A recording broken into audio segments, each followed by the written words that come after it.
Central banks, inflation, tax backflips, lots of noise this week, but in amongst it, some very good news, I think, for long-term share investors. I'll get to that in just a second, but first of all, the markets. The ASX up 0.3% this week, NASDAQ up 2.4%, and the S&P 500 up 0.9%. Once again, US tech and the NASDAQ making investors smile when there's not much else going on.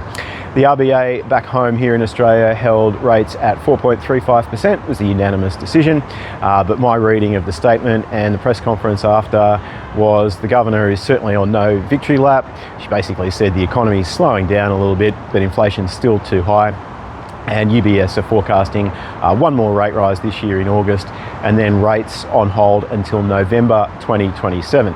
So if that plays out, that's pretty lackluster stuff. In the US, the Federal Reserve, their central bank, had a meeting, the first with its new chair, a guy called Kevin Warsh. Now, he really impressed me. He basically came out and said in his press conference, inflation is a choice, and his choice is to stomp it on the head. Now, this is great for us long-term investors. Let me just explain why with a little example. Just say you put 100 grand into the market for 30 years, you get a 10% return on that, and by the end of 30 years, you've got 1.745 million. Now, that's a tidy little sum, and it's that sort of maths. That's why we say you should invest in shares for the long run. But that's just your nominal return. What you can actually buy with that money depends on inflation over your holding period. Just say it was 2%.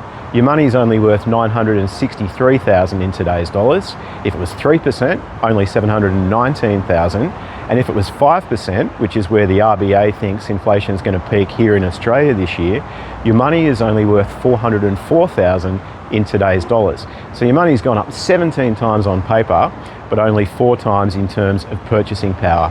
So inflation is the absolute enemy for long-term share investors, and that's why I'm so happy to see Kevin Warsh talking about taking a really hard line. Let's hope he follows through on that.